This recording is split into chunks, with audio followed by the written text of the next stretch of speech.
medyo last ng questions, ma'am. Basic, ma'am, na information sa King Philip.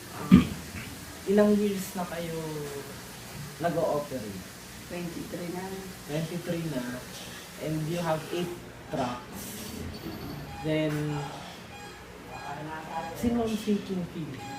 Actually, ang King Philip, kinuha ko sa pangalan ni Kapitan. Ah. Namit mo si Kap, di ba? Opo. Ilan taong ka na? 22. Ay si Kap, 36 years. Sa kanya yan, sa pulpa ng maging anak namin, isang lalaki. Doon na namin ilang King Philip. Tapos namatay ang daddy niya last year. Namatay lang ang daddy niya. Oo, siya yung proprietor, siya yung may-ari. Pero nung mamatay ang daddy niya, tinransfer ko sa pangalan niya. Kaya yung King Philip, si Philip na mismo ang owner, Philip Austrian. Pero ma'am, yung management sa inyo, ma'am. And during the time ng husband niyo, siya, kayo or siya? Kayo yung business niyo, ma'am, yung King Philip. Pagka ang order sa amin garden soil, iba kumpanya ng yan. Tulad ng sa daddy, sa Mali.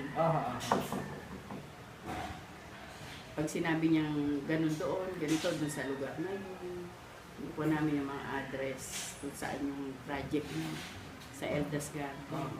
Pagka naman sa Carines Garden, doon din, sa Tribella, basta lahat ng mga kumpanya na ang talagang nilalapitan ko lang yung mga katulad ng mga contractor na ganyan. Hindi ako pumapasok doon sa kanila. Naiiwan kasi yung tumatagal yung bili. hindi pati yun. Yung naiiwan sila na sila yung sandalan ko ba. Kasi pagka katulad noon, pinipilit nila ako na mag-contractor. Oo. Promekta na ako. Sinabi ko ngayon sa office niya, hindi naman po pwede. Kasi marami akong nasasagasa. Oo, kasi gawa ng ilang garden ang... Sa bagay, ma'am, kasi sinusop kayo ngayon. Ilang garden ang kumukontrata sa isang kumpanya na malaki. Katulad nun, ano yan Ayala Land yan Ayala Land yan, na andyan na lahat ang magagandang subdivision. Ini-encourage nila ako na pre-recta na sila lahat sa akin dahil medyo may kataasan daw sa mga syempre, di ba? Hindi naman natin sila pwedeng lampasan. Sila yung kumukontrata, sila yung kumukontak sa akin. Kung ano man yung pinag-usapan namin, labas na sila doon, wala na sila. So more on supply talaga kayo? Oo, supply ako talaga. Sa landscaping materials talaga ako. Hindi, yung kasi nagla-landscape nga din kayo. O kayo sa no. Never akong mag-landscape. Pag may naghahanap sa akin na kumpanya na wala silang landscaper na nag-aano ko, nagre-refer. Halimbawa, Edna's Garden, Edna's Garden, Edna Villa, ganyan. Basta yung mga may garden sa Laguna Garden, yung mga kinukunan nyo ng halaman. Sila yung tinat, kasi malapit na sila sa akin ever since nung maghanap buhay ko. Kami magkakasama. 23 years na. Yung King Philip, ma'am. Ang King Philip, 23 years na yan. Na dati isa lang, naging 2 truck, naging 3, naging 4, naging 5, ngayon 12 na. Kaya sabi ko nga, talaga yan ang aming bread and butter. Yan na talaga. Ma'am, ask ko lang, saan po kayo kumukuha ng gardens? Dito sa mga quarry na available. Mostly hindi kami nakakuha sa mga may equipments kasi lagi kami hinahabol ng DNR. Kailangan namin ng mga permit ganito, etc. Maraming do's and don'ts. Dito kami sa manuman kung tawagin. Yung tao mag-iipon, Ang may-ari naman ng mga quarry, malalaki talaga siya. Ang may-ari, yung ex-mayor, si Mayor Alimagno, yung niya doon, yung quarry nila doon. Pwede kami pumasok kahit ilang truck, basta walang equipment. Kaya pag may DNR, hindi nila kami inaano kasi wala silang makitang backhoe, wala silang makitang grader, wala silang So lang, pick up lang talaga kayo? Iniipon ng tao, halimbawa ang tao 10. Di kanya-kanya silang pwesto. Using ma'am yung trucks ninyo sa labas? Nakaparada na yun. Nag-iipon na sila. O pagkabuhangin naman, Mula dun sa tubig, lulusong sila sa ilalim, nagsasakay sila ng buhangin, iipunin nila hanggang sa makaisang truck.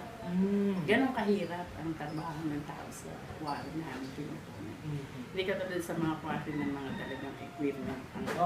Talagang idadam lang Mas sila. mahal naman. Mas mahal. Tsaka ang quality ng materials ay hindi maganda Sa ano sa may equipment. Kasi pag binakho nila, may malaking bato, may mga gravita, ay ang kinukuha mo yung black sand lang na simple black sand na pino, hindi mo mapipili. Yun na yun, kung ano yung dinam nila. Sa garden soil naman, pag ang kinayod nila, may pampers, may lata ng sardinas, wala ka nang magagawa kasi inano na nila yun. So, ma'am, halimbawa, nakalagay na yung mga ganong list. Pagka-deliver nyo sa sinusuplayan nyo, ma'am? Yun, Diretso, reject. Reject. Okay. Katulad kay Samson Puneraria Samson, nakabili siya ng ginawa niyang sementeryo.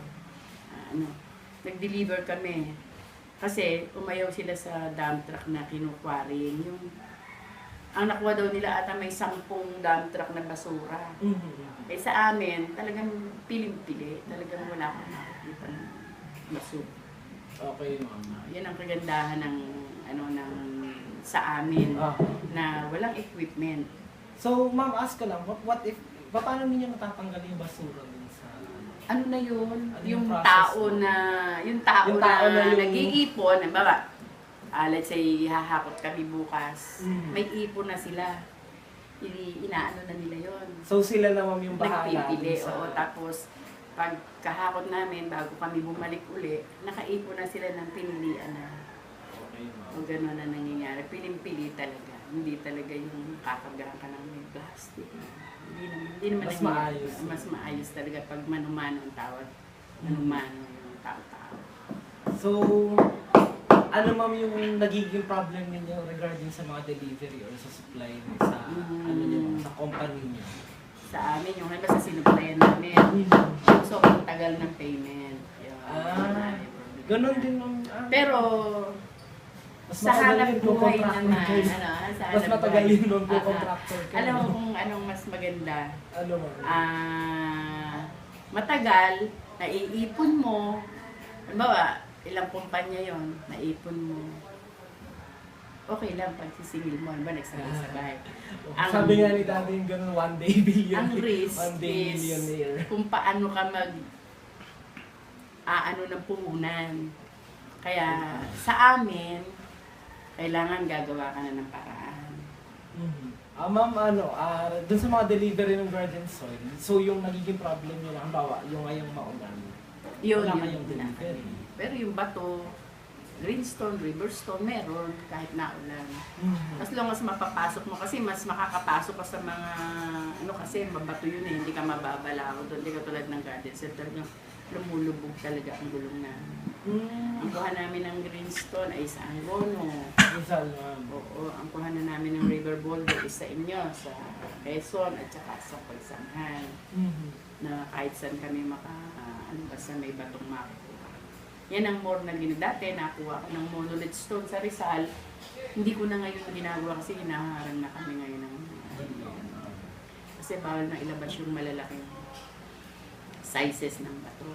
Kung nakapasok ka sa Nubali, nagdi-deliver ako dyan ng river stone na ang size niya ay table size, tsaka parang chair size. Basta sa isang truck, kahit 2 pieces or 3 pieces lang laman, okay na. Noon, pumapasa kami, nakakalabas kami. Nung malauna, hinaharang na kami. Di ba nabalita yung pagbaba ng andyan ng lupa dyan yung mga subdivision. Pinagbibintangan nila yung pagpapasabog na kasi hindi mo naman madudurog yung rivers, yung greenstone, kundi pa sasabogin yung dinamita. Kaya pagka hindi pinasabog siya, marami ng bato.